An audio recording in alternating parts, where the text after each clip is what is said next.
Conosco, seja bem-vinda, Terezinha Obrigada. Cabral, uma alegria tê-la conosco. O tema da palestra é Laços de Família. Que o Mestre Jesus ilumine suas palavras. Que assim seja. Boa noite a todos.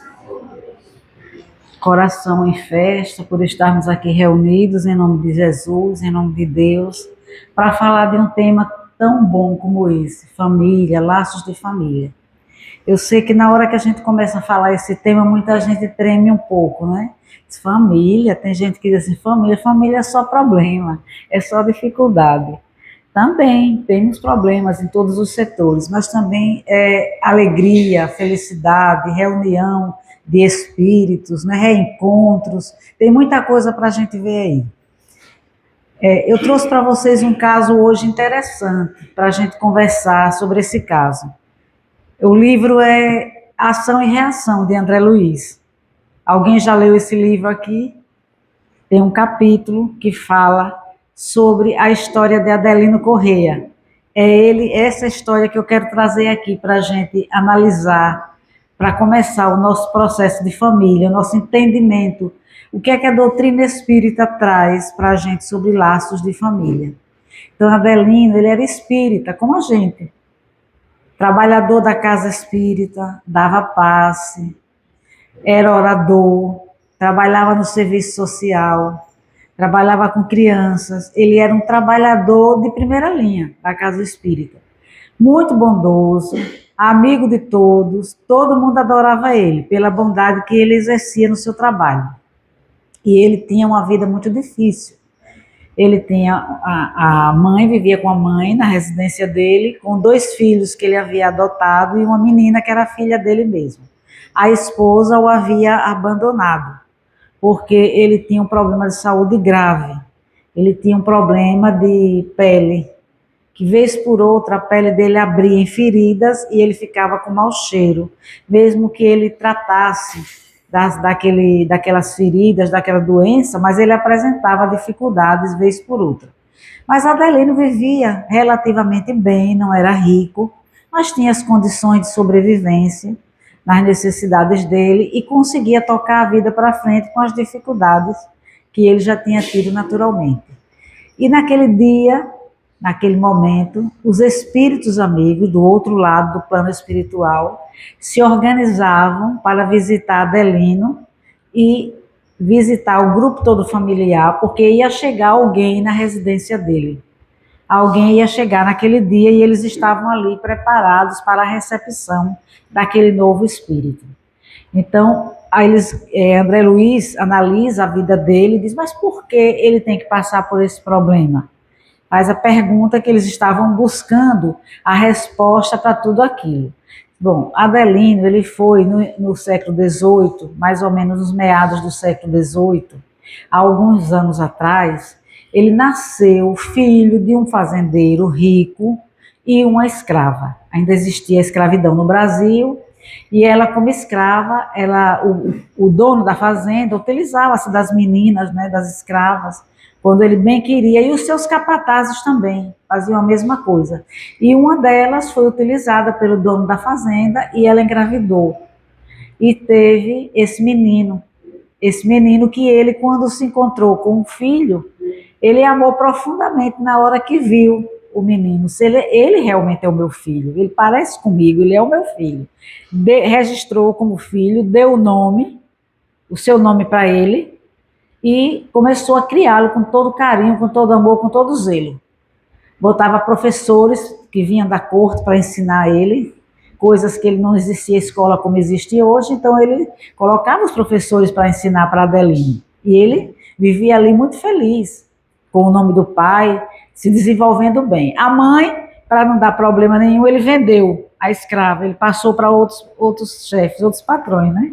E ele ficou com o filho para tomar conta. E assim ele ficou foi se criando, ficou um jovem inteligente, capaz, até que o pai, já um homem quase cinquentão, né, já mais maduro, disse, eu quero me casar, eu quero constituir família.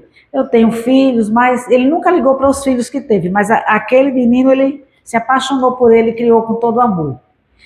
eu vou constituir minha família, vou à corte e trago uma esposa para mim. E assim ele fez.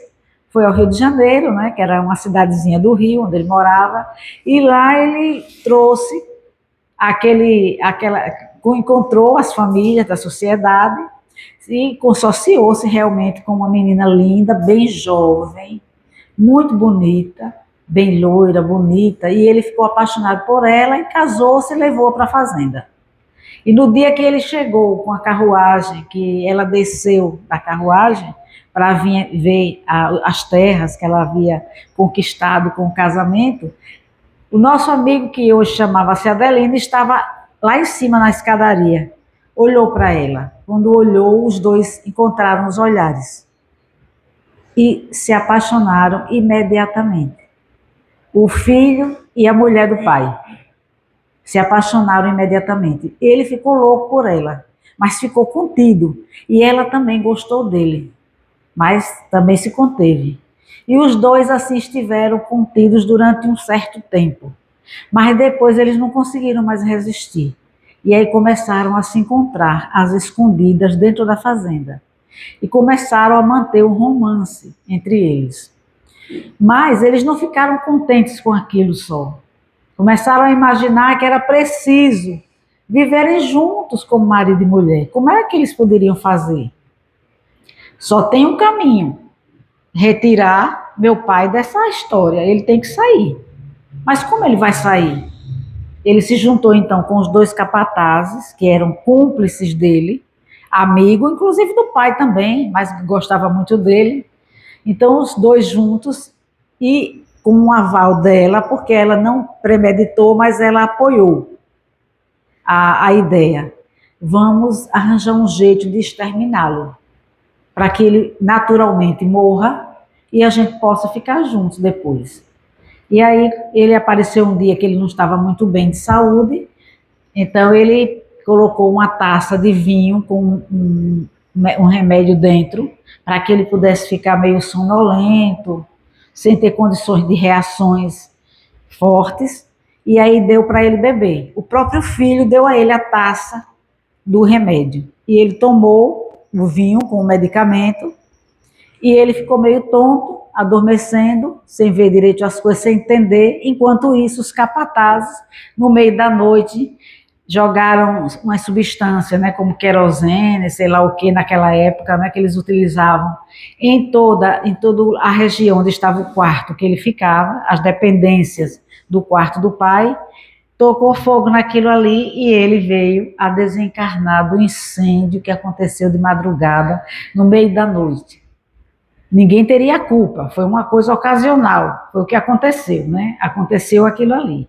E ele desencarnou daquela forma trágica, gritando, urrando horrivelmente. Mas Adelino, que era o seu filho naquele momento, com outro nome, que me falha a memória agora o nome dele, ele não sabia, diga, Martim, isso, Martim Gaspar. Agora eu me lembrei, Martim Gaspar. Então, o que é que ele fez? O filho, né? Que tem o pai e o filho.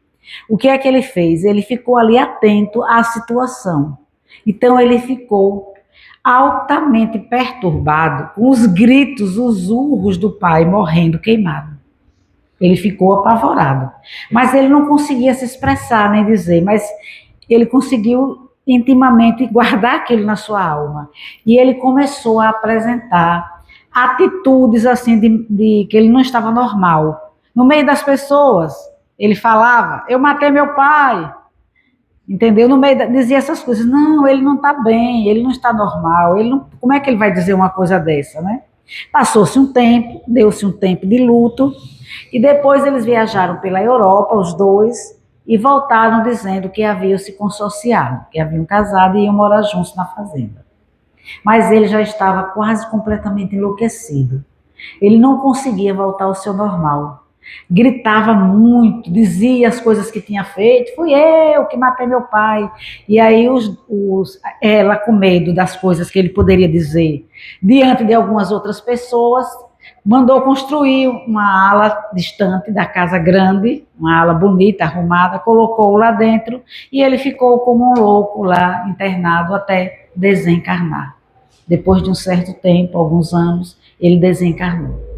E como nos diz, a vida nos diz, o tempo passou para todo mundo. Passou para todos nós, passou para eles também. Quando ele desencarnou, Adelino, que na hora era o Gaspar, né, o Martim Gaspar, quem ele encontrou lá do outro lado da vida? O espírito do pai, que o segurou e o manteve preso durante muitos anos nas regiões inferiores, aonde ele poderia pagar em sofrimento aquela dívida que ele havia contraído. E ele sofria horrivelmente. Muitos anos ele passou assim, e o pai não o perdoava. Eu o amava, você era o meu filho querido, você não podia ter feito isso. E ele começou a, intimamente, guardar aquilo dentro dele, e aí formou-se um novo grupo para uma nova encarnação, para que se pudesse vir organizar aquela situação negativa que estava havendo entre eles. Então, se formou a nova família. Aquela que seria sua mãe veio como missionária para receber o grupo todo. Ela iria ser a sustentação do grupo. Ele teria pai. O pai veio como tomava conta dele até os 14 anos, mas aos 14 anos o pai desencarnou. Ele não tinha direito de ter pai. Ele havia assassinado dele e desprezado todos os direitos que ele tinha. Então ele perdeu o pai aos 14 anos e começou a trabalhar como aprendiz e depois como funcionário, para ajudar nas despesas da casa. Ainda jovem, bem novo ainda, encontrou essa menina que ele gostou, se uniu com ela e desse casamento nasceu uma filha, uma menina muito bonita, que a essa altura já estava aos 9 anos. Também muito loira, os cabelos cacheados, morando com ele e a mãe dele. Como ele era uma pessoa muito bondosa, mas tinha esse problema de pele terrível, a esposa não suportou o odor que ele apresentava periodicamente e a pobreza em que eles viviam. Ela queria uma vida diferente. Foi um espírito que entrou no processo, mas não conseguiu se sustentar, e aí ela saiu, abandonou e deixou. E a mãe ficou cuidando dele, da menina. Como ele era uma pessoa bondosa, adotou 2 crianças que foram colocadas na sua porta. 2 crianças de cor. Naquela época eles era um sofrimento muito grande, uma próxima a uma favela. Abandonaram na casa dele porque ele era uma pessoa que cuidava dos necessitados. E esses 2 eram os 2 capatazes que haviam sido os 2 amigos comparsa com ele para matar o pai. Aquela menina de 9 anos, loira, linda, que ele amava perdidamente, era a sua primeira esposa, aquela que foi a mulher do pai, que agora veio como sua filha, para que ele pudesse dar a ela o amor fraternal, o amor paternal, que ele não havia tido com ela no período que ela foi a mulher do pai. Ele precisava exercitar isso agora. E o esteio dele era a mãe. Ela veio para sustentar isso tudo, para organizar a família. E assim foi feito. Mas faltava ainda alguém. Faltava o Martim Gaspar, pai. Faltava ele chegar. E era isso que ia acontecer naquela noite. Naquela noite, ele estaria nascendo em um outro setor e alguém ia colocá-lo na porta de Adelino para ele recebê-lo e adotá-lo como filho, para dar a ele o amor que ele não deu naquela outra existência. E só deu a maldade, a perversidade, né? E agora ele daria o amor. Tudo estava planejado. Faltava agora o contexto final. E os espíritos amigos na porta de Adelino, orando, aguardando a chegada do bebê. E no meio da madrugada, né, colocam o bebê na porta dele. E ele acorda, assustado, com um choro de criança. E aí a mãe também se acorda, os 2 vão juntos, tem um choro de criança, também acho que é. Era uma noite muito fria, estava chovendo fininho, garoando, e eles abrem a porta e estava ali aquele charutinho enrolado. Um menino também de cor, que havia sido abandonado ali, na porta dele. Ele pega a criança, abre um pouco, vê o rosto, né, olha, abraça, coloca no peito assim e diz assim, ele vai ser mais um filho meu, ele é o meu filho. Aquilo que o pai tinha dito antes sobre ele, ele disse agora, ele é o meu filho, ele vai ser o meu filho. E eu vou criá-lo com muito amor. E abraçou com aquele carinho todo. E do outro lado da rua, os espíritos choravam e agradeciam a Deus a oportunidade que todo aquele grupo estava tendo, porque iriam recomeçar, iriam reunir-se agora juntos para formar uma família, porque eles tinham laços de união e agora eles iriam formar uma nova família. O que iria acontecer doravante estava ali no livre-arbítrio de cada um e na possibilidade daquele grupo. E eles oravam, agradecendo a Deus e choravam. É um capítulo emocionante que eu recomendo que vocês leiam. Vale a pena estudar esse livro, Ação e Reação. É um livro muito bom, que tem esse capítulo, tem vários casos maravilhosos, mas esse de Adelino tem outros muito bons, mas esse é muito bom também, porque mostra a gente, a situação da gente na nossa família. Mas aí eu fui pesquisar um livro muito bonito, Pensamento e Vida, do Espírito Emmanuel. Ele é pequenininho, ele só tem 30 mensagens, não precisa mais. Ó, se a gente conseguir estudar essas 30 mensagens e entender, nós vamos crescer muito nessa encarnação. E ele fala do capítulo 12 sobre família. Eu fui para o dicionário para ver o que era família. E o dicionário nos diz que família é um núcleo parental formado por pai, mãe, filhos, parentela, pode ser também uma linhagem. E depois eles dão um ponto e escrevem assim: é um grupo de seres com características comuns. Eu gostei demais disso. Eu disse, nossa, que resposta eu recebi aqui agora. Grupo de seres com características comuns, diz o dicionário comum, o dicionário popular que a gente pega para estudar. Então, nós não somos tão estranhos assim como a gente acha, ou tão, né, carne e unha como muita gente quer que seja. A família é um grupo de seres com características comuns. Aí me despertou ver o significado de familiar. O que seria familiar? É alguma coisa que já é conhecida, que já foi vista anteriormente, mas é uma coisa habitual, comum, íntimo. Nossa, de novo eu vibrei com o significado do que é familiar. Olhe, então a família é formada por um grupo de seres comuns que são íntimos, eles se conhecem, já conviveram antes. Raros são os que estão ali pela primeira vez. Mas o grupo maior é o grupo que já tem conexão um com o outro, ou não tem conexão e precisa ter. Então, isso é o que poderíamos entender por família. Aí eu fui para Emmanuel, o espírito luminoso, né, o amigo sábio, guia espiritual de Chico Xavier, que ele nos diz o seguinte, que é uma elucidação fantástica, que a família consanguínea entre os homens pode ser apreciada como o centro essencial dos nossos reflexos. Epa, aí tem muita coisa. Centro essencial dos nossos reflexos. E o que é reflexo? Aí fui também para o dicionário. Vamos ver o que é reflexo. Reflexo é uma luz refletida, né? Mas é a repercussão de algo. É a repercussão de algo.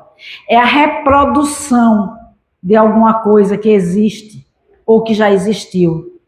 Então, estamos juntos hoje, formando o grupo familiar, da maneira que seja o nosso grupo familiar. Porque somos seres que somos comuns uns aos outros, temos alguma intimidade e estamos formando um centro de reflexos essenciais das nossas almas. Não é por acaso que estamos reunidos. Não é por acaso. Não foi por acaso que aqueles seres se encontraram e formaram aquela família. Aí Emmanuel continua, reflexos agradáveis ou desagradáveis, que o pretérito nos devolve. Em outra mensagem ele diz a gente que você encontra a pessoa no ponto em que você deixou. Aí você diz assim, mas eu faço tudo por meu filho, ou pela minha filha, ou pela minha mãe, ou pelo meu pai, pelo meu irmão, pelo meu amigo, pelo meu tio. Eu faço tudo que eu posso e ele não reconhece. Aqui alguém já viu isso? Eu vejo sempre. Faço tudo e essa pessoa não reconhece. Não entende. Por quê? Porque ele encontrou a gente agora do jeito que a gente estava antes. Ele não lhe vê como você está agora, ele lhe vê como você era antes. E aí a reação dele não é de confiança e de amor por você do agora, mas é com aquele ser que ele teve, viu antes e que está trazendo os seus reflexos hoje. Os reflexos essenciais na sua vida hoje. E isso lhe dá uma agonia, uma situação bem difícil. E aí ele continua Emmanuel em outro ponto. Cada criatura está provisoriamente ajustada ao raio de ação que é capaz de desenvolver. Olha que coisa interessante. Então, eu estou nos meus reflexos, mas eu estou no raio de ação que eu sou capaz de desenvolver. Não foi por acaso que eu entrei ali. Ele não me colocou, Deus não me colocou nessa família, ou poderia ter colocado na outra, porque não, deu certo essa, então, unidunité, salami, mingue, você vai ficar aqui. Não foi assim. Não foi. Foi porque havia condições de unir aquelas criaturas para que a gente pudesse aproveitar ao máximo aquilo ali. Porque nós estaríamos juntos no raio de ação que somos capazes de desenvolver. Porque se não fosse assim, nós não estaríamos ali. Estaríamos em outro local.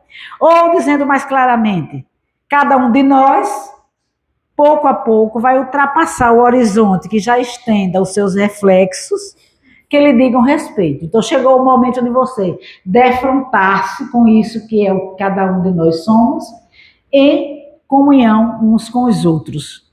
É assim que na esfera do grupo consanguíneo, o espírito reencarnado segue ao encontro dos laços que entreteceu para si próprio. Na linha mental, atenção para isso que é importante, com os laços que entreteceu para si próprio, quer dizer, laços que ele produziu antes de ligação. E na linha mental em que se caracterizam as tendências. Então, tem uma coisa do passado e uma coisa do hoje.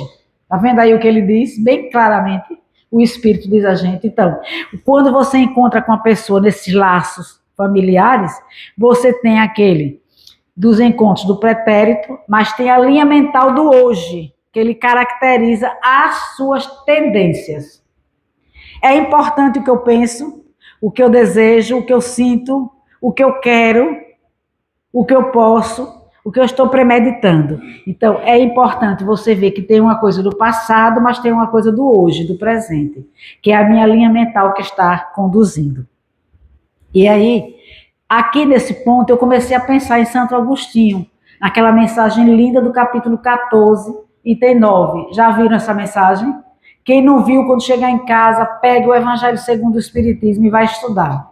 É uma das mensagens mais lindas que eu já vi sobre família, laços de família, sobre relacionamentos, reencontros e desencontros. É muito interessante.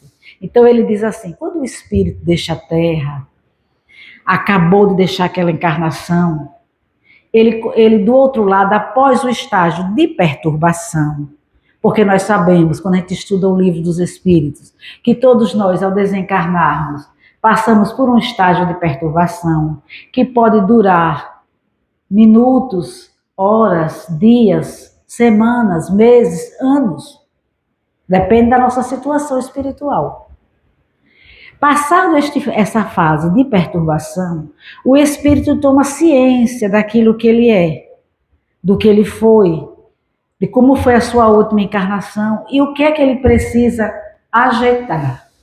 Então, se ele toma, diz Santo Agostinho, uma boa decisão, se ele toma uma boa decisão, ele começa a perceber com quais pessoas ele fraquejou, errou ou acertou, e começa a programar, junto com os técnicos espirituais, melhor dizendo, né, aquilo que poderá ser a sua próxima encarnação, a sua próxima existência no corpo físico. preparado para ele, para aquele espírito. Então ele pede a Deus, se ele tomou uma boa decisão, que ele possa ser incluído junto com aquelas criaturas, para que ele possa consertar aquele erro que foi cometido naquelas encarnações anteriores. Se ele estiver preparado e pronto para aquilo, naturalmente que será concedido. Mas se não foi, ele não vai receber aquelas benesses. Por quê? Porque tudo que a gente pede depende da nossa necessidade e do nosso merecimento, não é? Vocês sabem que isso é muito forte. Então, às vezes eu necessito, porque eu errei, eu preciso consertar. Mas eu, por enquanto, não mereço fazer isso. Não tenho fortalecimento para fazer isso. Mas se eu já tenho, quer dizer, eu posso merecer, mas pode ser até que eu não necessite. Então, se eu não mereço, eu não recebo. Mas se eu necessito, não mereço, mas eu necessito, eu posso receber. Vai depender da situação, da nossa vida espiritual e daquilo que os nossos amigos programam para nós. Então, o Espírito, então, decide como vai fazer e ele vai, então, passar a conviver com aquelas criaturas conforme a sua necessidade. Vamos ver então agora o que vai acontecer com ele. É o que nos diz Santo Agostinho aqui no capítulo 14, item 9. Ele diz assim: por fim, após anos de meditações e preces, o espírito se aproveita de um corpo em preparo na família daquele a quem detestou e pede aos espíritos incumbidos de transmitir às ordens superiores permissão para ir preencher na terra os destinos daquele corpo que acaba de formar-se. Qual será, pergunta Santo Agostinho, o seu procedimento na família escolhida? Dependerá da sua maior ou menor persistência nas boas resoluções que ele tomou. Jesus sabia disso. Tanto ele sabia. Lembra o que foi que ele disse a gente? Ele ensinou: reconcilia-te o mais depressa possível com teu adversário, para que ele não te entregue ao juiz e o juiz não te entregue ao ministro da Justiça e você não seja metido em prisão. Não foi isso que Jesus ensinou a gente? Repare se não está dentro daquilo que acabamos de ver aqui. Reconcilia-te, quer dizer, hoje nós estamos convivendo juntos. Poderíamos não estar nem na mesma casa, mas ainda fazemos parte do mesmo grupo familiar, porque a família, nós acabamos de ler, a nossa amiga leu ali, pode ser a parentela corporal e espiritual. Porque o pai dá o corpo do filho, mas não dá o espírito. O espírito vem do plano espiritual para evoluir, para crescer aqui na Terra. Então não é o pai que faz o espírito do filho. Então ele recebe aquela oportunidade com aquele novo corpo. Então reconcilia-te. Porque se há dissensão, há dificuldade, há problemas, não espere para alguém dizer. Procure a reconciliação. Aí, mas tem gente que não quer reconciliação, só causa problema. Faça a sua parte. Faça a sua parte em sua consciência. E o restante vai ser feito posteriormente pela justiça de Deus. Aguarde a oportunidade. Jesus foi muito claro. Para que ele não te entregue ao juiz. Quem é o juiz da gente? Eu já falei isso aqui uma vez. Quem é o nosso juiz? A nossa consciência. E a nossa consciência, 121 do Livro dos Espíritos, onde está escrita a lei de Deus. Estão lembrados? Kardec perguntou na consciência. Então, e a lei de Deus fala de quê? De nós, é a lei natural. É tão interessante que os Espíritos disseram a Kardec que a lei de Deus era a lei natural, que nós precisávamos viver. E o homem, ele responde, 614 do Livro dos Espíritos, só é infeliz quando dela se afasta. Gente, isso é muito forte, é porque a gente lê muito e fica lendo, botando o livro lá, lê e bota lá, e não para pensar só naquela palavra, só naquilo. Eu acho que o meu estudo dos 70 está amadurecendo nesse sentido. Eu sempre digo assim, é a visão dos 60, a visão dos 70. A visão dos 70 está me dando uma consistência maior. Então eu passo horas com uma pergunta e uma resposta dos espíritos, só analisando. Quando está escrita a lei de Deus, na consciência. E a lei de Deus é o que faz, cumprir a lei de Deus é o que faz a gente ficar feliz. O homem só é infeliz quando dela se afasta.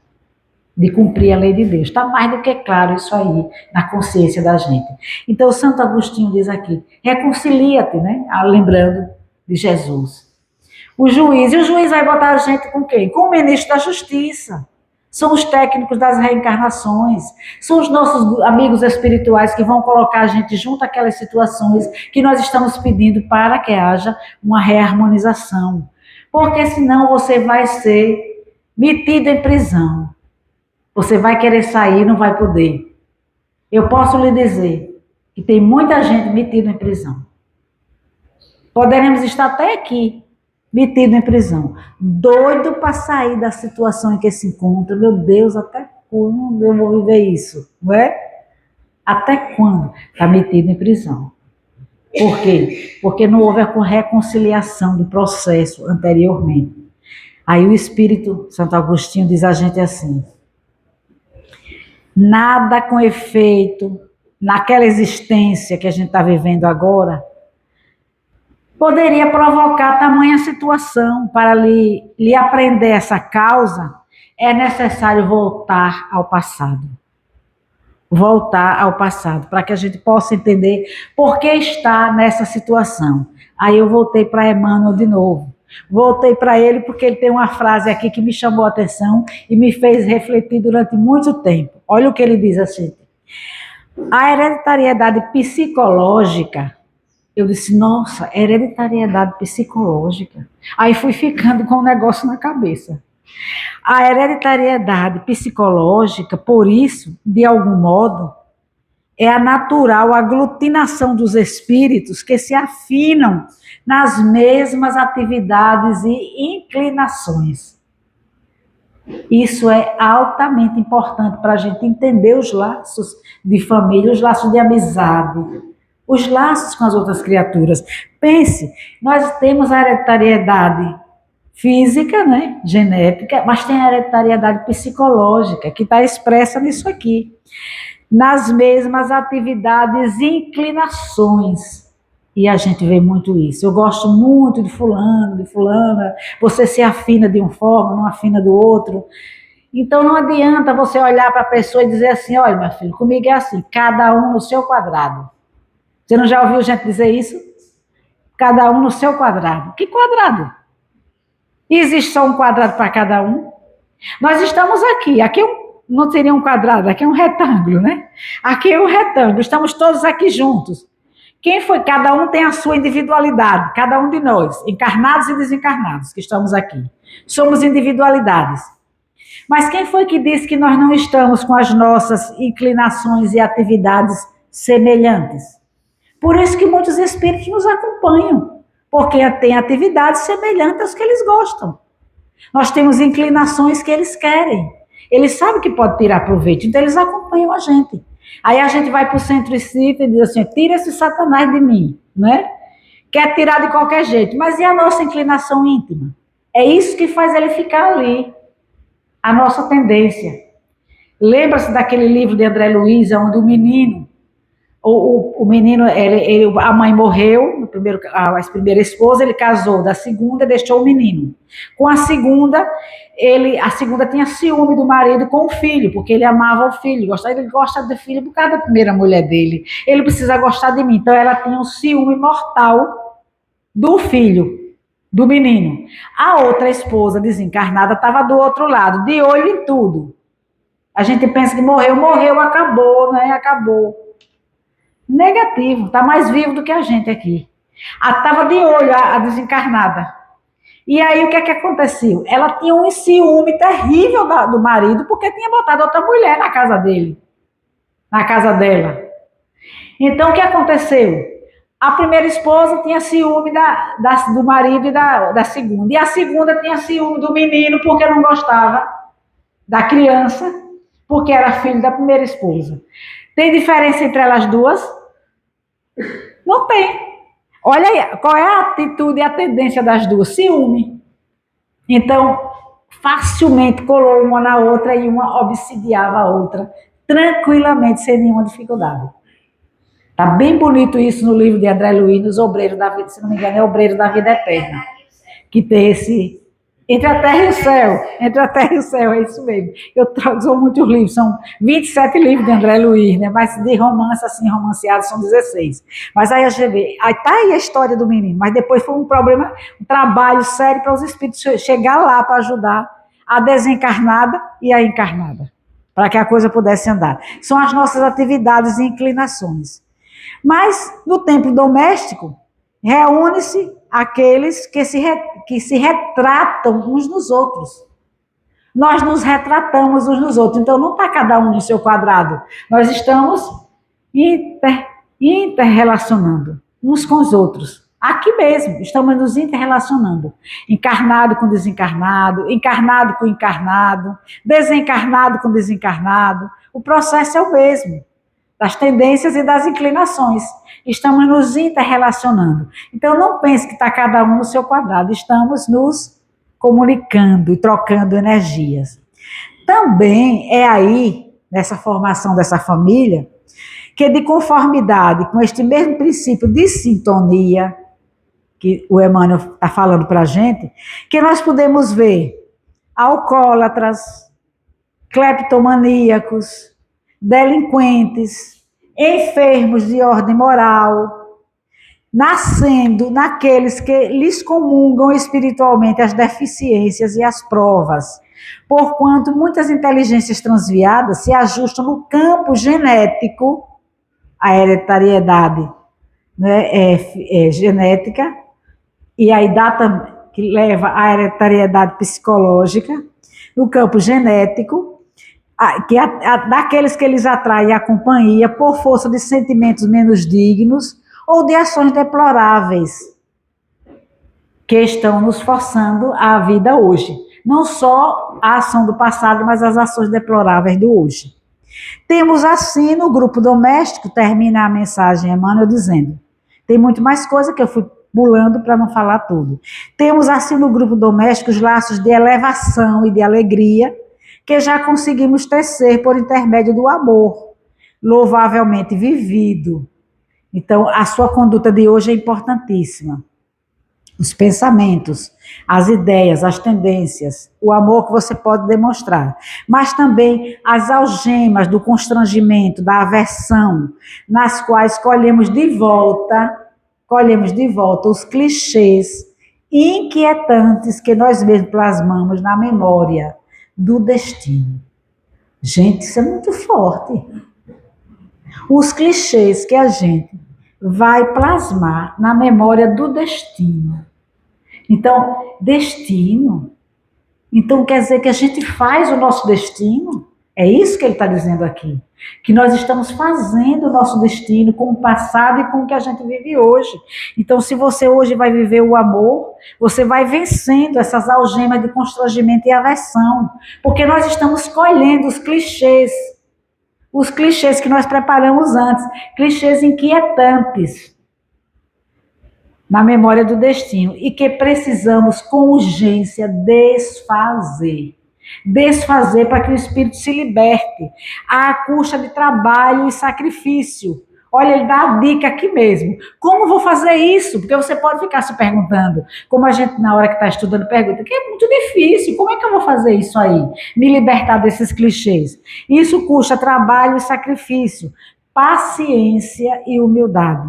São recursos novos que teremos que fazer numa nova produção de reflexos.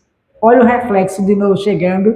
Nova produção de reflexos espirituais, suscetíveis de anular os efeitos da nossa conduta anterior, que foi conturbada e infeliz. Então, está bem claro aqui agora que a gente vai precisar fazer um trabalho grande para acabar com esses clichês, né, inquietantes, que está mostrando a nossa memória de destino, do destino que a gente está plasmando. Como? Com trabalho, com sacrifício. É aquela pessoa que olha para você como uma vez já olharam para mim. Cuide da sua vida. O que você está querendo fazer? Vai cuidar da sua vida, mulher. Me deixe.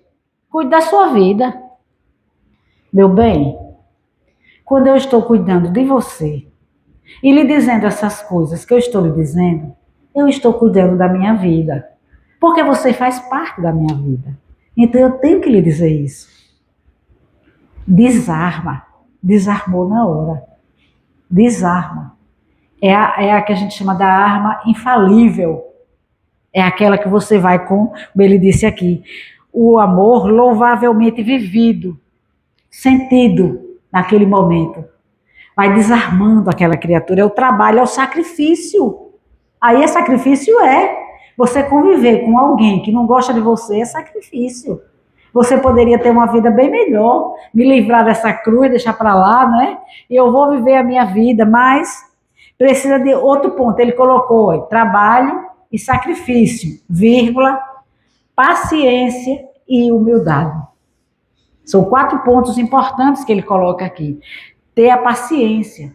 Paciência é uma virtude que está sustentada em dois ângulos. Nos diz o mesmo Espírito Emmanuel em outra mensagem do livro Segue-me, aquele abençoado livro. Ele diz a gente assim, são 2 colunas que sustentam a paciência, que é serenidade e tolerância. Se você não tiver serenidade de íntimo, para olhar para aquilo ali e não reagir com brutalidade, você vai fazer a segunda coluna, que é a tolerância. Vai suportar e vai dizer, quando eu cuido de você, quando eu vejo você, eu estou vivendo a minha vida, você faz parte da minha vida. Então você está tendo paciência. E precisa ter, junto da paciência, essa outra coisa importantíssima, que é a humildade. Sem humildade, a gente não vai conseguir. É aquilo que você levanta o nariz assim, respira fundo e pergunta, quem é que você está pensando que eu sou? Não é assim que a gente faz? Quem você acha que é para fazer isso? A vontade que a gente faz é fazer isso. Mas aqui ele chamou para que a gente seja humilde, porque só assim a gente vai conseguir quebrar esses clichês inquietantes, modificar, anular os efeitos dos reflexos passados e começar a trazer reflexos agradáveis do hoje, do momento, para a gente plasmar uma vida muito mais feliz amanhã.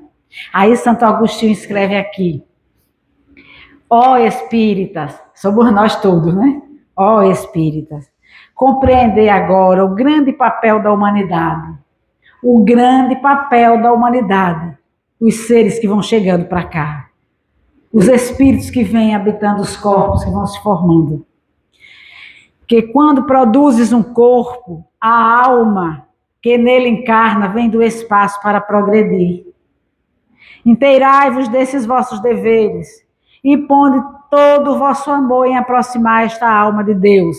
Esta é a sua missão, que vos está confiada e cuja recompensa recebereis, se a cumprirdes fielmente. Os vossos cuidados, a educação que lhe dareis, auxiliarão o seu aperfeiçoamento e o seu bem-estar futuro.